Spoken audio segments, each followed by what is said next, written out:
Наркотики и наркоторговля. Чья-то беда, чья-то нажива. Как бороться с наркоторговлей в Абхазии? Как помочь тем, кто хочет избавиться от наркозависимости? Борьба с наркоторговлей в Абхазии. Насколько плоха ситуация?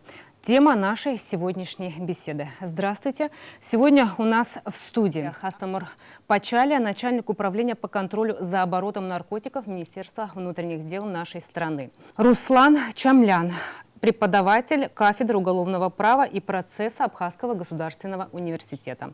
Надежда Венедиктова, журналист, писатель, общественный деятель, член Общественной палаты. Архимандрит Дорофей Дбар. Спрос рождает предложение. Печально об этом говорить, но в нашей стране этот факт присутствует. По вашему мнению, когда наступил этот переломный момент, что появилась востребованность в нашей стране таких тезисов, как употребление, распространение наркотиков? Ваше мнение? Мне кажется, что в Абхазии процессы, связанные с наркоторговлей, с потреблением наркотиков, они, как и равно во всех остальных странах мира, идут параллельно. То есть нельзя сказать, что в Абхазии какое-то особое время мы начали иметь эту проблему. Как известно, статистика показывает, что главным образом вторая половина XX века является переломным для всего человечества, когда наркотики массово начинают распространяться. Все-таки до этого мы такую картину не наблюдали. Это хорошо известно. У нас же еще стоит отметить, что, наверное, можно выделить послевоенный период, после Отечественной войны народа Абхазии 92-93 годов, в силу различных причин, и в том числе поствоенных причин. И, конечно, третий фактор, который играет ключевую роль в росте потребления наркотиков и вовлечении молодежи, это то, что сегодня это стало легко доступным, потому что люди могут через интернет оплатить, люди могут по телефону, заказать себе любой вид наркотиков.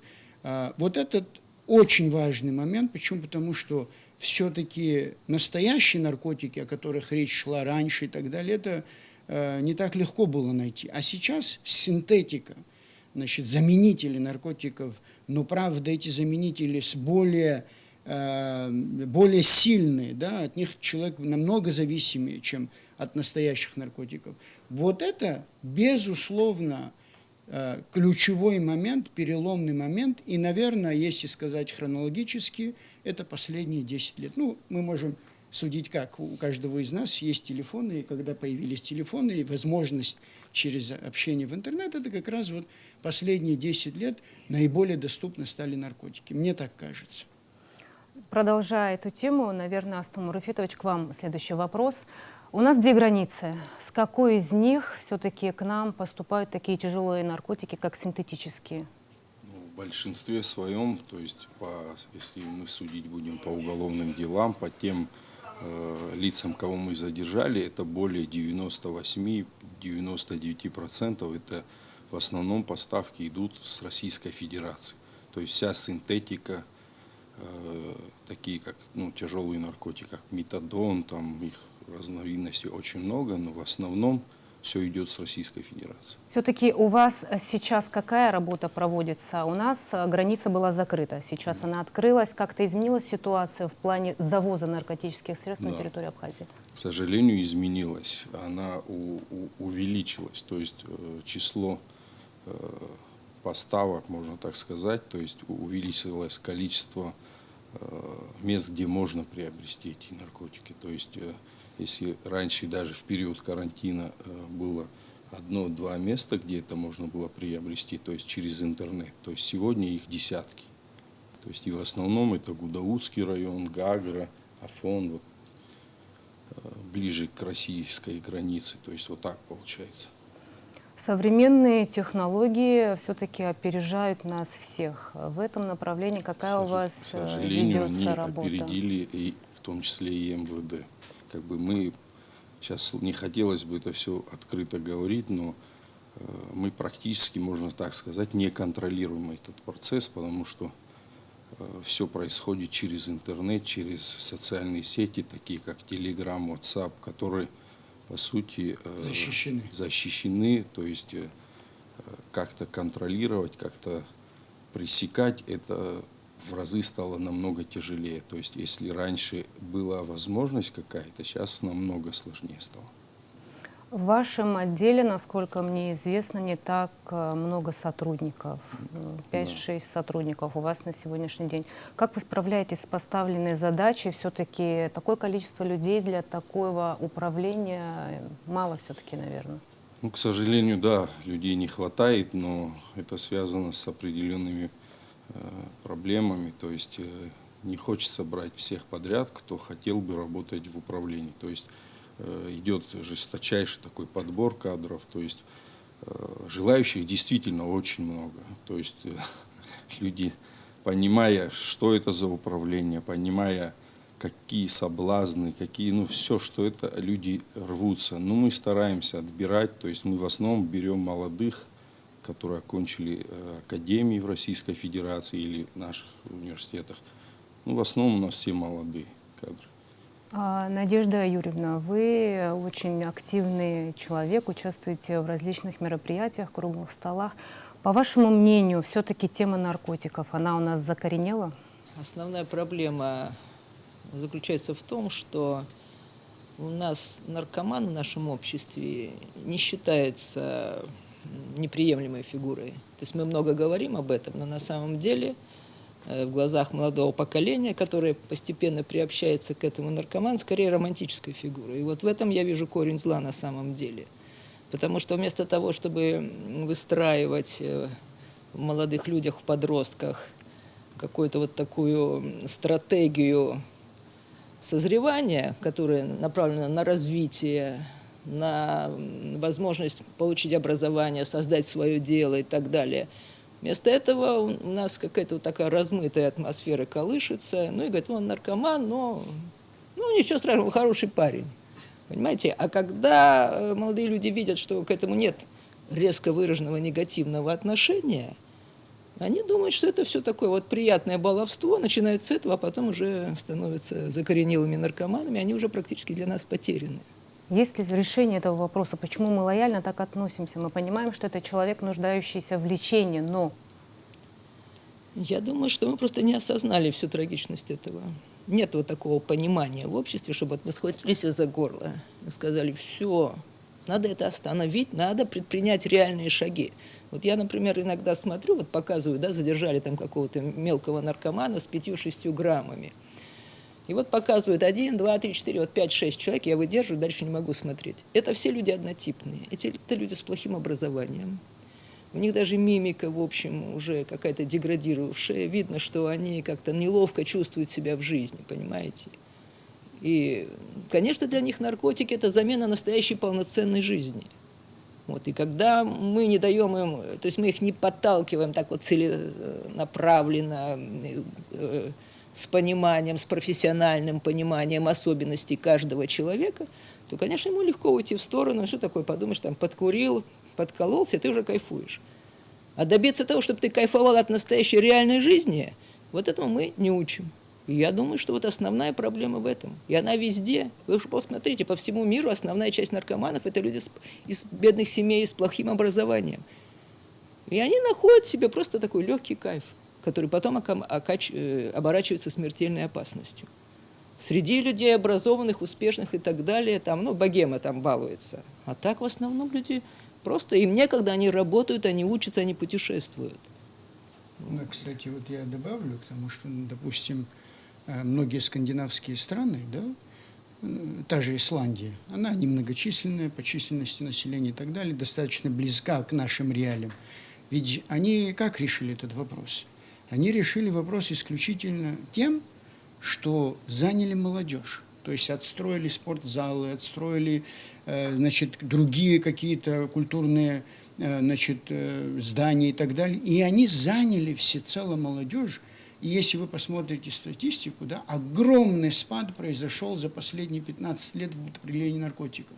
Это та причина, Да, которая не занятость. Они Понимаете? резко подняли интеллектуальный уровень общества. Да. Например, исландские фермеры пишут экспериментальную прозу. Да ни в одном мире такого нет, ни в одной Простите, стране. что я так говорю, но исландские, мы все видели с вами на чемпионате мира, Да, значит, да. футбольный клуб исландский, это же не профессиональный футболист, это один врач, один учитель. То есть занятость населения, то, чем, к сожалению, в нашем обществе мы этим не И мы занимаемся. видели, как команда мотивирована. Да. Да, понимаете. А все-таки моральная сторона, да, вот можно о которой поговорить, почему мы все-таки не стыдимся, да, это заболевание, понятно, его стыдиться не нужно, но сам факт, что человек употребляющий, он может нанести вред другому человеку. Да, и мы это часто видим, И особенно в молодых семьях. Вы знаете, вот как раз Надежда это отметила, формирование личности человека, да, и деградация личности человека. Понимаете, наркотики, они опасны не только тем, что в каждом случае это все может летально закончиться, да, для самого употребляющего наркотики. Но еще и так другие есть факторы, которые могут отнять у нас жизнь. Не в этом проблема. Проблема в том, что деградируется человеческая личность, а с такого человека нельзя спрашивать должного отношения к семье, к детям, к обществу. Он, государство, он же всецело погружен и зависим в эту проблему. Но вот здесь еще один нюанс, который я просто в процессе нашего обсуждения вспомнил. Почему такая вовлеченность? Вы знаете, все-таки есть такой фактор, который, наверное, мы никогда не говорим и не учитываем. Наркоторговцы создают целая сеть людей, простите за эту фразу, задача которых, они даже могут сами не употреблять иногда наркотики, но это вовлечение в этот рынок молодого поколения. Чтобы вы понимали, я знаю сам лично, поскольку как священник очень часто и ко мне обращаются наркозависимые, человек пошел в реабилитационный центр, ничего не получилось, к медикам пошел, ничего не получилось, все равно же есть люди, которые пытаются найти какой-то выход из этой ситуации, они готовы любой путь использовать. Так вот, я знаю очень много случаев, когда взрослый человек, которому больше 50 лет, из традиционной абхазской семьи, из традиционного абхазского села, вовлекает 16-летних парнишек, в употребление этих наркотиков, которые с учетом психологии, вот то, что вы говорили, мы сформировали в 20 веке, дескать, если он взрослый, скажем так, авторитетный человек, в известном смысле, я тогда не могу сказать нет. Кто это сказал, что в абхазстве такое понимание отношений существует? Вот одна из таких ключевых проблем, которые у нас сегодня существуют. То есть, если парень скажет, вы знаете, нет, я не хочу потреблять никаких наркотиков, и я открыто вам это скажу, он должен быть героем. А у нас он не герой. У нас он становится белой вороной. Вот и поэтому кто-то постеснявшись, кто-то побоявшись, кто-то по иным причинам, вот так молодежь вовлекается. Вот, Астам Руфетович, бытует мнение о том, что в МВД целенаправленно вылавливают людей, которые употребили. Это в обществе бытует. Но все-таки есть ли место такому действию? Целенаправленно вы ведете охоту за кем-то? И все-таки, наверное, в продолжении 15 дней нахождения в ВВС идут ли в пользу этому человеку? Касаемо первого вашего вопроса, целенаправленно отлавливаем мы или нет, вы сами уже вы знаете, что и непосредственно в моем управлении всего 7-8 человек. То есть даже если мы захотим целенаправленно отлавливать их, то это физически невозможно. То есть их, извините меня, их более 1000 человек наркозависимых. То есть в лучшем случае каждый из них может попасться раз в 2 года. То есть это невозможно физически. То есть, а что касается, поможет ли ему 15 суток, то, конечно же, нет. Это никому еще не помогало, то человек никак не сможет не осознать, потому что он будет сидеть с такими же, как и он. Потом мы еще ни разу, извините, даже при выходе, то есть если 15 суток проходит, да, он все равно под дозой. То есть хотим мы это или не хотим, даже туда поступают наркотики. То есть мы много раз видели, мы знаем, что наркотики к нему попали, мы начинаем проверять как. Они, начиная в салат засыпают, там, еще в сок, в компот. То есть мы не можем взять все подряд, выкидывать и их кормить. То есть, ну, вот такая ситуация. Все-таки... Помочь мы им не можем. Можно 15 суток. узнать, вот сеть наркоторговцев конкретно, сколько человек? 10, 50, 100? Ну, именно такие крупная сеть, Ну, хотя их бы более крупная. 10. Есть Которые еще работают мелкие. на Абхазию, получается? Да, только на Абхазию работает.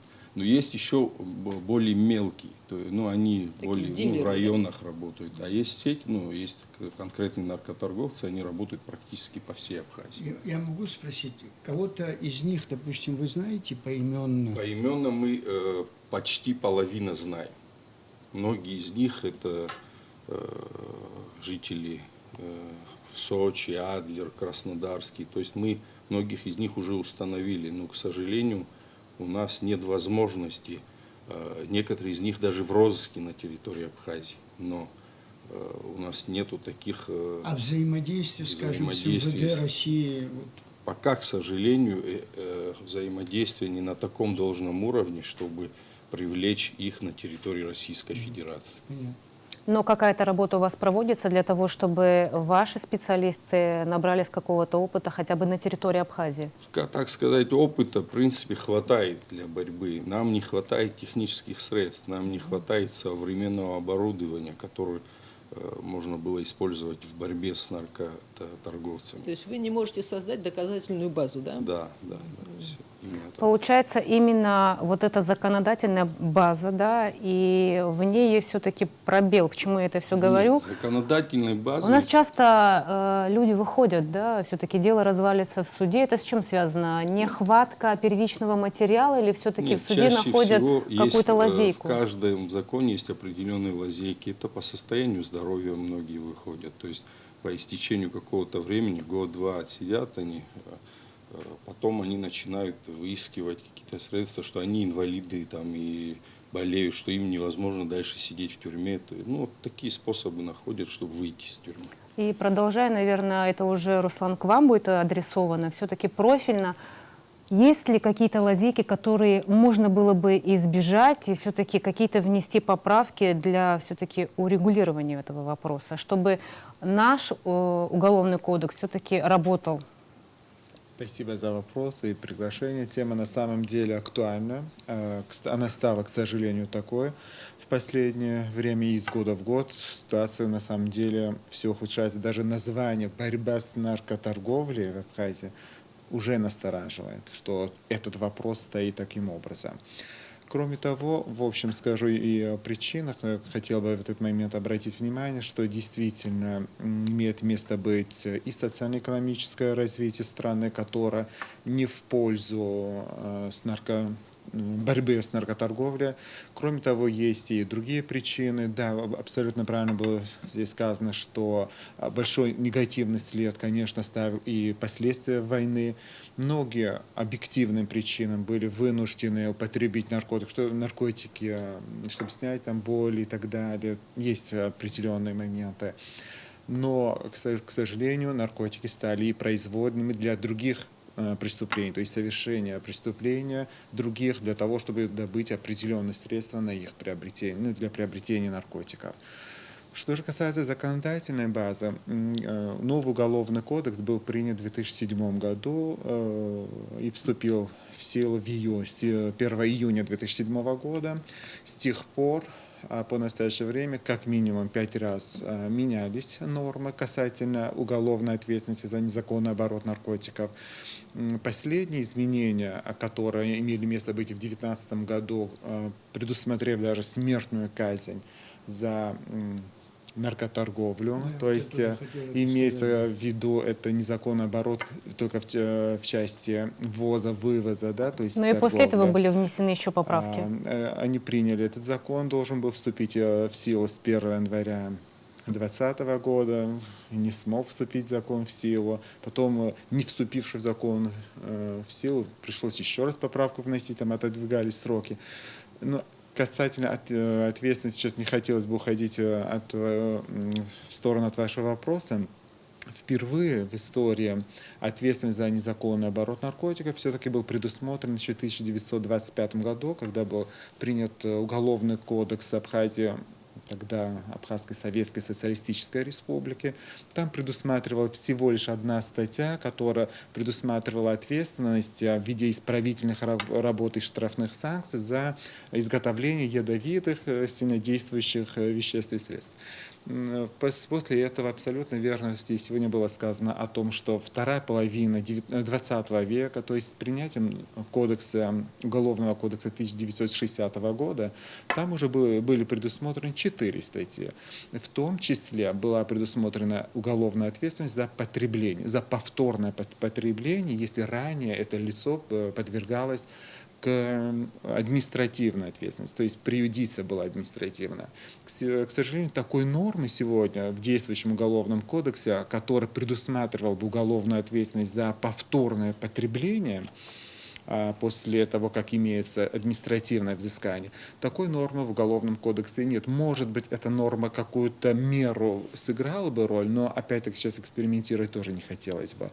Но предусмотреть ответственность за рекламу, распространение в соцсетях, именно рекламу наркотиков, их приобретение, она тоже особо нет уголовной ответственности. В данном случае можно и необходимо было бы ввести. То есть я бы, может быть, и предложил бы такую версию, она была бы более эффективнее предусмотреть уголовную ответственность за повторное потребление, скажем, наркотиков в течение года, если ранее имелось административное взыскание. Это первый момент. И второе, все-таки предусмотреть ответственность уголовную за распространение сведений, либо рекламу за наркотики. То есть мы с вами говорим о борьбе с распространением наркотиков, о пагубности наркотиков для населения общества Абхазии. А тут получается, что нет ответственности, которая бы за это распространение каралась бы уголовным наказанием. Кроме того, получается, что в нашем обществе есть и проблема, она стала проблемой, к сожалению, что связано с наркотиком. Мы должны с вами определить, здесь говорилось о том, что они все-таки, эти люди заболели и являются больными, тогда их надо лечить. Или они приступили закон и понимая, осознавая. Кроме того, если мы говорим о наркоторговле, то есть они прекрасно понимают, с какой целью это делается. За это, отсидев год-два, естественно, он не станет, не вылечится от этой проблемы, от этой зависимости. И не стал, к сожалению, никто еще на правильный путь. И здесь большая работа, конечно, ложится на органы внутренних дел. Все-таки совершенствовать уголовному закону нет предела совершенства, это абсолютно верно. Но те меры, которые были приняты, я имею в виду последние поправки касательно ужесточения ответственности за незаконный оборот наркотиков и предусмотрев за это смертную казнь, вы понимаете, одним репрессивными методами эту проблему не решить. Кроме того, само общество должно понять, что это зло, что это все-таки пагубно для дальнейшего, для генофонда Абхазии, и очень негативный отпечаток и в наследственности тоже оставляет в будущем. Пока общество не придет к тому, что надо бороться не таким образом, как сегодня, вот это должны делать органы внутренних дел, это их проблема и пусть решают. Нет. Это неправильный подход. В данном случае все общество должно бороться и совместно. И если наркотики или, давайте так скажем, наркотизм и лицо, которое является таковым, будет порицательно, да, то есть мы будем осуждать его не только уголовными или правовыми, но и морально-этическими нормами, и это тоже сыграет определенную Вот роль. предположим, мы все знаем о существовании закладок. Предположим, на моем садовом участке заложили закладки. Мои действия дальнейшие, что я должна делать? Вы не заметите даже. Я хочу ответить. Ну, когда они начнут уже копать но не говорят. в огороде. Я Пока всё не публично выкопали. это говорил и писал. Например, вот, кстати сказать, то, что вы сейчас сказали, это ключевой момент этой проблемы. Значит, наша психология такова, что мы, значит, не можем позвонить в милицию, значит, том Не образе, голландцы, да. не голландцы. Да, да. Значит, я говорю так, да, если я увидел человека, который делает закладку, вот, и причем, чтобы вы понимали, эти закладки делаются прямо у ворот монастыря у нас, да, это не один случай, который мне приходилось, единственное, что я по факту их не видел, да, значит, либо они меня так ловко обманывали, что я просто не понимал, что происходит, но если я увижу, что человек делает закладку, мое действие как гражданин заключается в том, не с ним выяснять отношения, потому что это может очень плохо закончиться. Мое действие заключается в том, что я должен позвонить, значит, в отделение милиции, предупредить этих людей, что вот здесь есть подозрительные люди, значит, просьба приехать разобраться. Мне кажется, в нормальном государстве, если мы говорим о нормальном государстве, должно быть так. Те, которые говорят, что это не соответствует морально-этическим принципам абхазства, мужества, еще так далее, да, я хочу им сказать одну вещь. Если же они испугались, что вот эти люди потом будут с ними выяснять отношения из-за того, что позвонили в милицию, и поэтому не позвонили, и из-за их закладки люди, которые это употребили, закончили жизнь летальным исходом, вот тогда на них будет двойная ответственность. Понимаете? Вот это надо понять. В противовес вашему ответу есть еще, к сожалению, некоторые случаи. Астамур Уфетович, как-то мы с вами на эту тему разговаривали, поступил вызов о том, что закладки. Вы выехали, но когда вы начинаете свое задержание, за них вступаются соседи, родственники. Как с этой Родители, стороной быть? Ну, это часто, откровенно. на самом деле, очень часто происходит, особенно, например, вот последний случай, гражданин нашей республики с территории Российской Федерации завозил наркотики психотропные, но они запрещены в обороте в Абхазии, завозил.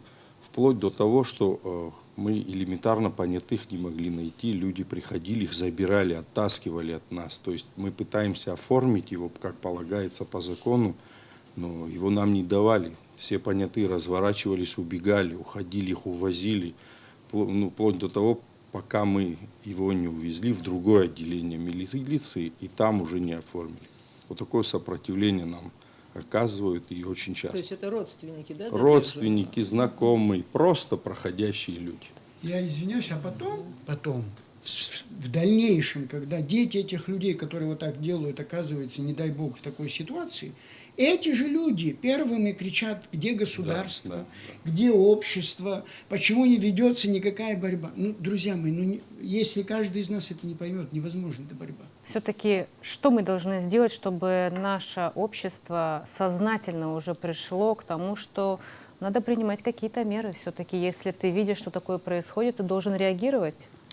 Я думаю, должна быть создана группа инициативных людей, вот, заинтересованных в решении этой проблемы, чтобы они начали, значит, разрабатывать стратегию вот, создания позитивного образа молодого человека, который бы стал, ну, как бы образцом для подражания. Понимаете, вот я живу напротив Мока пляжа, и, ну, я, естественно, каждый день туда хожу, и я вижу много блатных. Вот вы знаете, в Европе, вот, отец Дорофей Патрий, вообще фигура блатного исчезла как таковая, и их просто нету, де-факто. А у нас вот это вот такая пляжная расслабуха, вот их такое количество, вот просто мне становится страшно. Молодые люди, ну вот просто, даже вот просто потому, как они ходят, что они говорят, как они смотрят. Я там помогала молодой соседке своей, у нее 4-месячный ребенок, нести коляску, и стоят два наркомана, ну сразу видно, они даже шатаются. А мы что-то там, у нас тяжело было, я не сразу сообразила, что наркоман, говорю, помогите, пожалуйста. Он схватил, и мы просто прокляли, что я вообще его просила, потому что он вот так вот это самое. И я пытаюсь как-то его, я говорю, вы делаете благородное дело. Он был в таком состоянии, что вот эта мысль ему запала, это он несет по ступеням, которые шатаются там, и говорит, я делаю благородное дело. Вы понимаете, в таком состоянии люди выходят в общественное пространство, и они чувствуют себя героями. Вот пока мы не переломим свое отношение к этому, понимаете, ну, родственники хотя бы должны начать с этого. Надо же как-то, ну, вот они своего молодого человека кохают и так далее, ухаживают за ним и всякое, да, и скрывают от него истинное его лицо. Но ведь когда-то их не станет, а он, что у него будет семья, что он там. То есть это вот полное разложение вообще вот этой главной ячейки общества, семьи и так далее. Должна быть все-таки на полном серьезе создана инициативная группа, которая займется этим вопросом. И она должна иметь государственную поддержку. И создавать вот это какие-то хотя бы видеофильмы там. И у нас сейчас в социальную сеть можно запустить все, что угодно, и нужно запускать вот такие фильмы. Вот брать конкретного человека молодого. Я знаю достаточно много достойных молодых людей, которые нормально живут, у них нормальные семьи, они развиваются, ходят в спортзалы и так далее. То есть они живут нормальной, насыщенной жизнью. Но мы их не увидим никогда, да. Но вот их надо, да, их надо популяризировать, чтобы они стали образцом для тех, кто, к сожалению, оступился. Если вот не, вы знаете, если не создашь положительного образца, ничего не получится, потому что у Это каждого правда. человека должен быть какой-то образец, по которому он может сверять свое поведение. Ну вот так создан человек. Он смотрит на своего отца, на свою мать и так далее, и на своего современника. Вот мы это запустили абсолютно. Вот были, значит, то есть примером являются у нас последние 10 лет те, кто воевал, ветераны войны. Это все прекрасно, но они стареют, так сказать, они как бы вот вообще в поле общественного сознания ушли в это положение ветеранов. А что такое молодой гражданин Абхазии? Как он может ощущать себя в современном мире? У нас же есть достойные образцы. Иногда вот идешь, так посмотришь, начинаешь с человеком разговаривать и видишь, как хорошо он адаптировался в современных условиях, как он прекрасно владеет всеми этими высокими технологиями, как он выстраивает свою жизнь, как он, в конце концов, ухаживает за женщинами и так далее.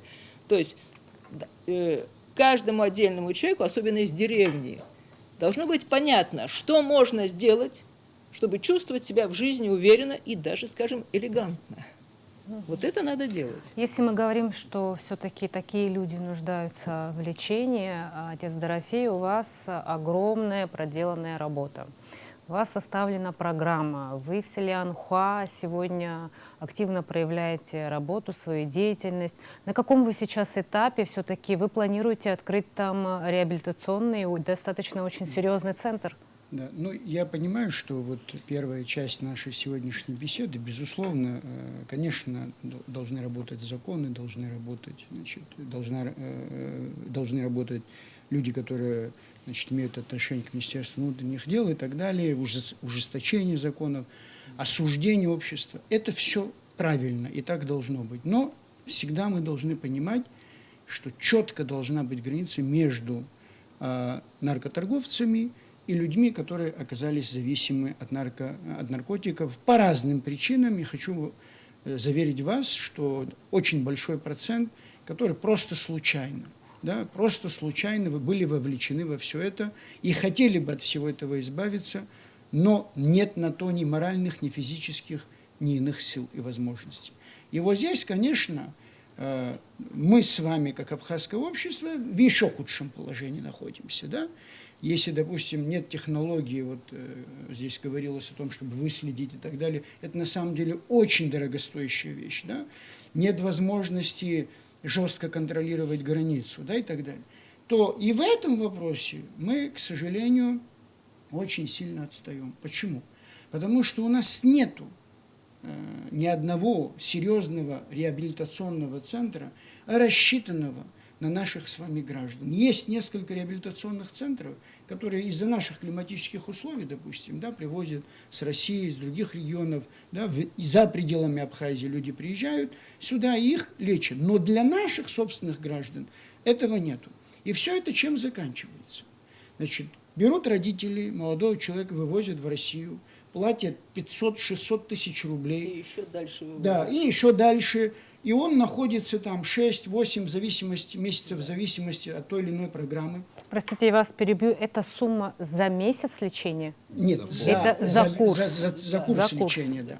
Значит, потом он более-менее восстанавливается, у него складывается впечатление, что он, в принципе, уже готов, его привозят сюда, попадает он в среду, ту же среду здесь в Сухуми, в Афоне, в Гаграх и так далее, а это же доли секунды, понимаете?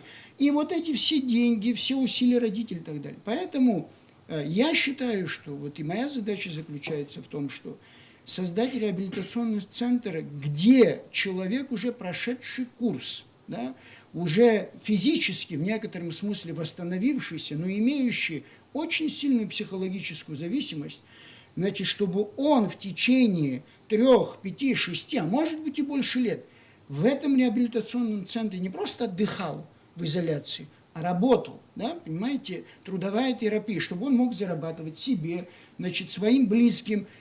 Но самое главное, в изоляции от всего этого общества и особенно городской среды. Вот если мы такой реабилитационный центр не создадим, невозможно будет, иных методов лечения мир не знает на сегодняшний день, чтобы вы понимали.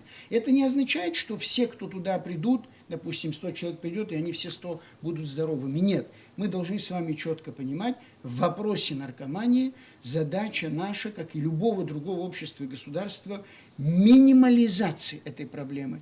Решить ее не получится, поверьте, никому не получится. Ни нашей стране, ни другим, значит, развитым странам и обществам и так далее, все уже испробовали. Эта проблема с нами на все времена существования истории человечества. Наша задача – минимализация. Если из 100 мы хотя бы 10 человек здоровыми вернем в наше общество, вот ключевая задача. А на каком этапе, к сожалению, пандемия внесла, значит, свои коррективы. И самое печальное, что мы тоже с вами, общество, государство, я не вижу, скажем, особого родения, чтобы как-то это быстро процесс закончился. Потому что, вы поймите, одними собственными усилиями многое, вы сами знаете, мы с вами ездили, снимали, вы все видели, в каком это состоянии, что надо делать и так далее. Вот сейчас, если бы не пандемия, я должен был этим летом презентовать полностью проект, значит, реконструкции этого объекта, под вот этот реабилитационный центр, полностью. И у нас это с архитектором, вот с Камой Каци мы работали, все это готово. И я надеюсь, что сейчас немножко появится возможность, и мы продолжим, и, по крайней мере, в течение ближайшего времени уже будет презентация, видимая презентация того, что мы хотим там иметь.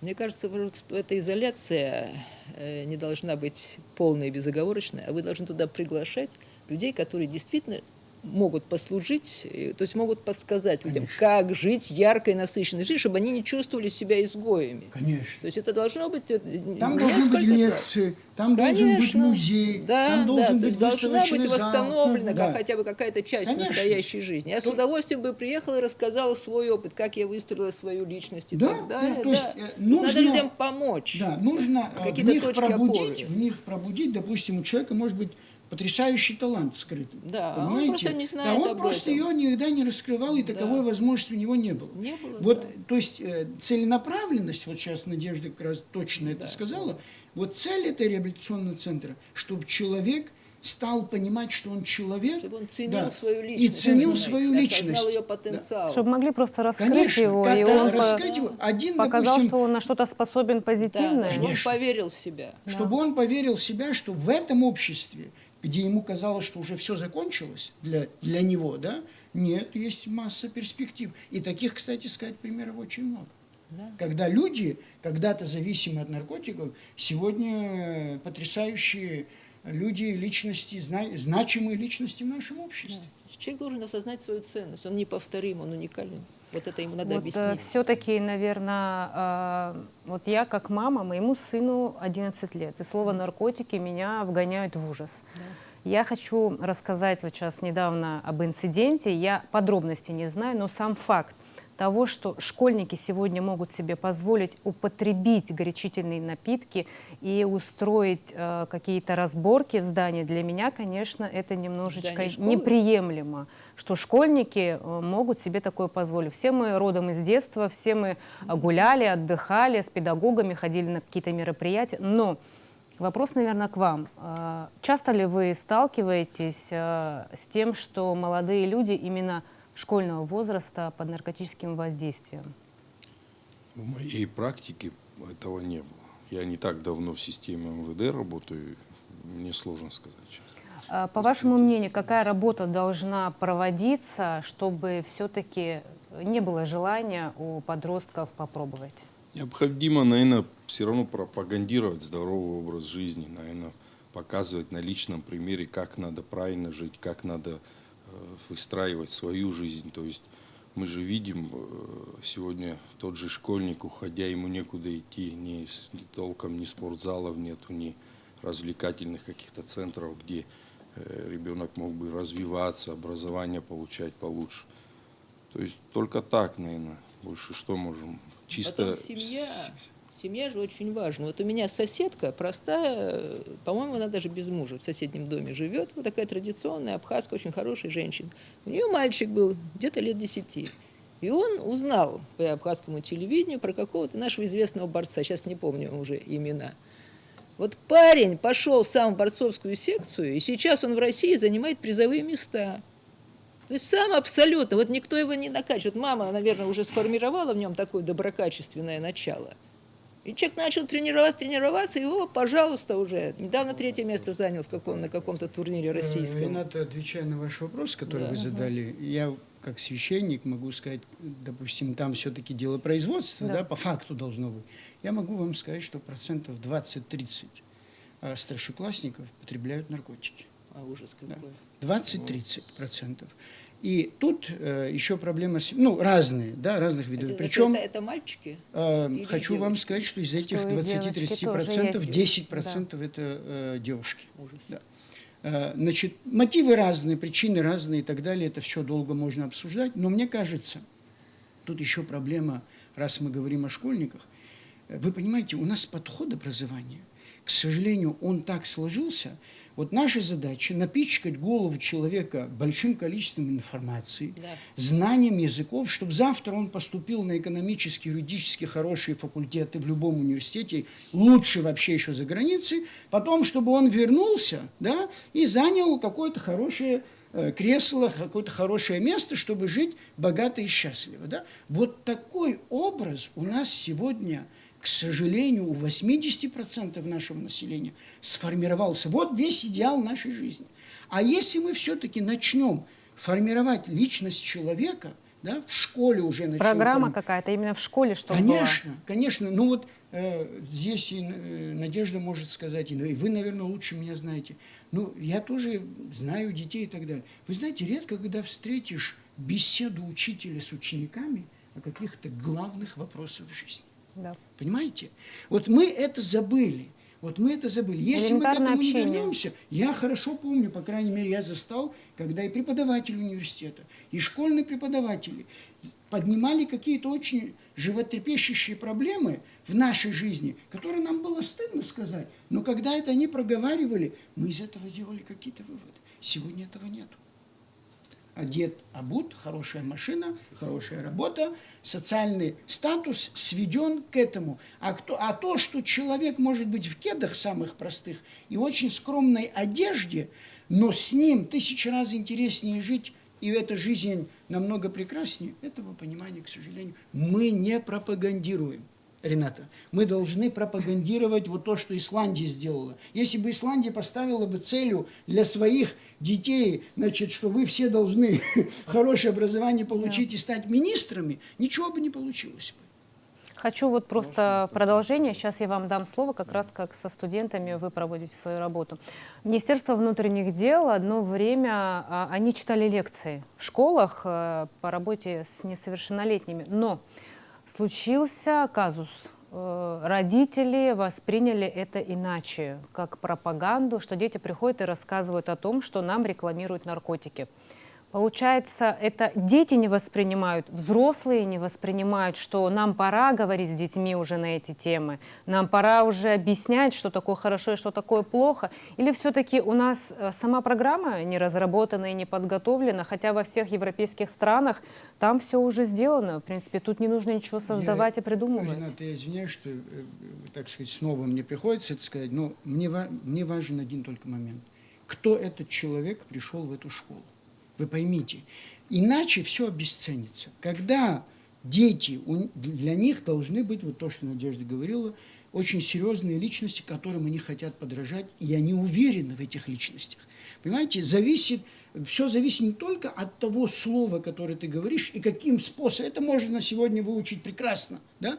Но еще важно, что дети чувствуют, что вот эти твои слова, благодаря твоей личности, они приобретают очень важную весомость. Вот этот случай мог быть связан, потому что, допустим, средний участковый пришел, какие-то обычные Тезисы писанные, преподнес ребенку, ребенок не вопросы, воспринял и принес ответы. родителям Формально другую всё это информацию. сделал, Да. да.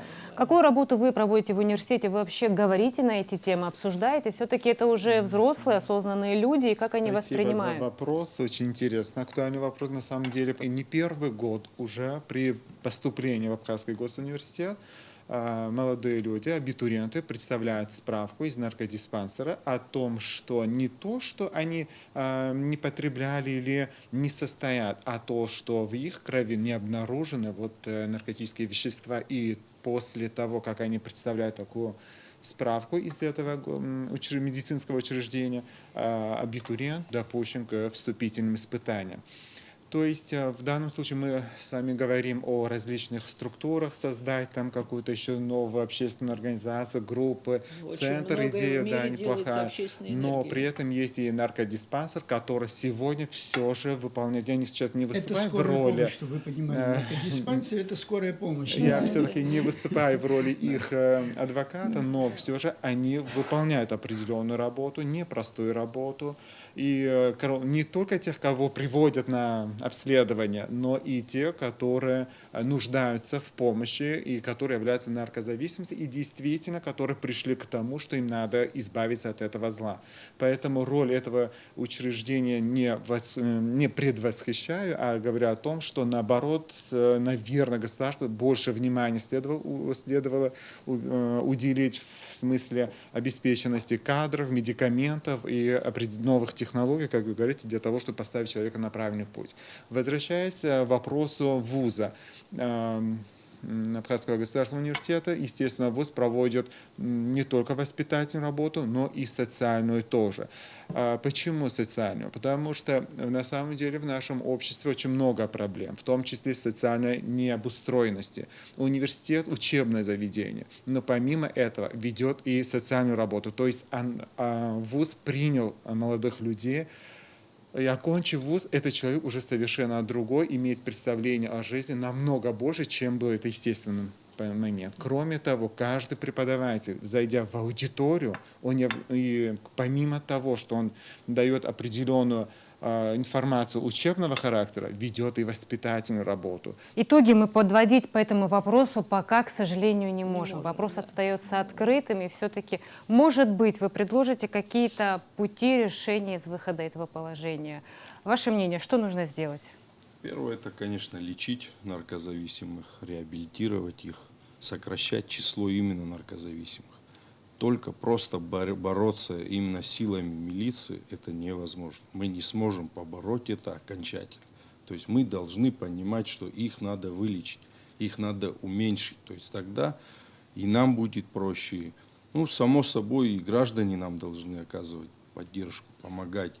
Я понимаю, доверять сегодня милиции, вообще правоохранительной системе Абхазии, тяжело, но надо как-то постараться друг друга понять. Мы, в свою очередь, делаем все, что от нас зависит. И будем продолжать дальше так же. Для того, чтобы принять определенные меры, давайте конкретно скажу, для того, что могло бы, скажем, понизить хотя бы тот риски, которые есть.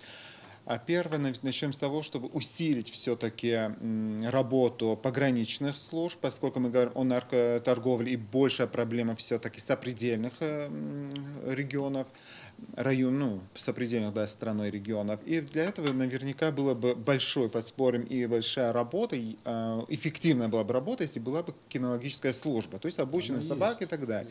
Я прохожу границу, но что-то их не вижу. То есть эта сторона, то есть усилить все-таки контроль перемещения не только людей, товаров и так далее. Это первое. Второе, все-таки, если мы говорим, что люди – это часть, которые заболели, то есть наркомания имеет место быть, тогда вопрос, что я уже говорил, повторюсь, усилить медикаментами, лекарственными препаратами, кадровыми, если это необходимо, или повышением квалификации. В данном случае наркодиспансер при Минздраве, который имеется, поскольку сегодня это единственное учреждение, на которое ложится большая работа. Следующая мера, хотелось бы сказать, что именно кадровое, ресурсное, техническое обеспечение специализированного подразделения, которое коллега возглавляет в данном случае, поскольку непосредственную работу по борьбе с незаконным оборотом наркотиками ведет именно эта служба. И очень много, к сожалению, только от этой службы зависит, а почему другого общества не задействует, это вопрос второй. Следующее, на что бы хотелось бы обратить внимание, это все-таки информация в средствах массовой информации о пагубности потребления наркотиков и то, что оно влечет именно негативную сторону. То есть надо понимать, что попробовав один раз, не будет возможности или не будет, как бы человек не сможет остановиться. Вот это тоже очень опасно, поэтому более ответственно подходить к этому и открыто говорить, что это негативно, это зло. Ваше мнение по этому вопросу Я думаю, все-таки что что сначала нужно? нам нужно начать откровенно говорить об этом. И вот, например, представитель правоохранительных органов старался быть объективным и откровенно говорить о своих трудностях. К сожалению, от представителя университета я услышала только благостную картину, как мне кажется, достаточно далекую от реальности. Хотя, казалось бы, умственная работа, она подталкивает человека к объективной реальности. Вот если мы начнем говорить откровенно о своих проблемах, не пытаясь приукрасить их, тогда мы, возможно, начнем уже реально с этим бороться. Понимаете, приукрашивать реальность – это не самый лучший путь прийти к решению проблемы. Это создание ложного мира, да, такого Да, ощущения. Но я бы, Рената, вы знаете, я бы все-таки, подводя итоги, тоже сказал бы, что решение этой проблемы частично, безусловно, окончательно мы должны с этим согласиться, мы не решим все это, должно быть комплексное. Просто невозможно там только МВД, или там только университет, или только там церковь, или только общество. Это так невозможно. Все-таки должен быть комплексный подход к решению этой проблемы. Безусловно, правоохранительные органы должны делать свою работу максимально, как они могут это сделать. И я здесь соглашусь, что человек открыто нам говорит о всех трудностях, которые существуют, потому что это очень важный момент. Общество должно понимать, в чем реальные проблемы правоохранительных органов. То есть от того, что мы будем приукрашать, ничего не получится. С другой стороны, мы должны понять ключевую вещь, о которой здесь шла речь. По крайней мере, из моего опыта общения с людьми, которые попали в эту ситуацию, употребляют наркотики, я понимаю, что 90% оставивших наркотики, они могли только оставить, увеличив свое сознание, значит, расширив свою человеческую личность, соответственно, находя иные очень важные, интересные вещи в этой жизни. Если этого не будет, просто, значит, надо оставить, это не получится. А если мы хотим расширения, формирования человеческой личности, значит, школа, значит, университет, значит, детский сад, значит, семья. Значит, вот эти все очень важные структуры в нашем обществе, они играют ключевую роль. Родители должны понимать, что их мироощущение, миропонимание, какую литературу они читают, какие фильмы они смотрят, да, насколько они расширяют. Насколько не расходятся их слова и поступки. Да, вот что я хотел бы добавить. От этого зависит, а не только от того, сколько денег они принесут в дом и как они оденут своих детей, чтобы они очень сильно отличались от других. И то же самое в школе. Я уже это устал говорить, но, наверное, вот то, что Надежда здесь говорила, какое-то общество создать, да, вы знаете, но все-таки давайте разберемся. Мы можем сегодня разобраться. Вот большинство людей, которые заняты в сфере образования, мы можем допустить их до детей или нет? То есть способны эти люди сформировать эту человеческую личность или просто, значит, по программе какая-то идет работа и так далее. Вот комплексный, как мне кажется, подход. И, конечно, у всех есть ошибки, И у меня в том числе есть ошибки. И у каждого из нас будут ошибки. Дело не в ошибках. Без ошибок грехов в жизни не бывает. Понимаете, Рената? Вопрос только состоит в том, что к чему ты стремишься. А мы с вами, как абхазское общество, сегодня не обозначили для себя, к чему мы стремимся. А точнее обозначили, но то, что мы обозначили, он будет увеличивать число наркозависимых, а не решать эту проблему. Спасибо большое. Наверное, все-таки в конце хочется сказать о том, что наркоторговля и употребление наркотических веществ – это угроза национальной безопасности. И пора бы нам уже задуматься о том, что если мы не объединимся, не будем бороться против этого зла, то у большинства детей Абхазии не будет будущего. Я думаю, пора остановиться и подумать об этой теме. Спасибо большое, что сегодня приняли участие в нашем эфире. Берегите себя и своих близких. До новых встреч. Спасибо.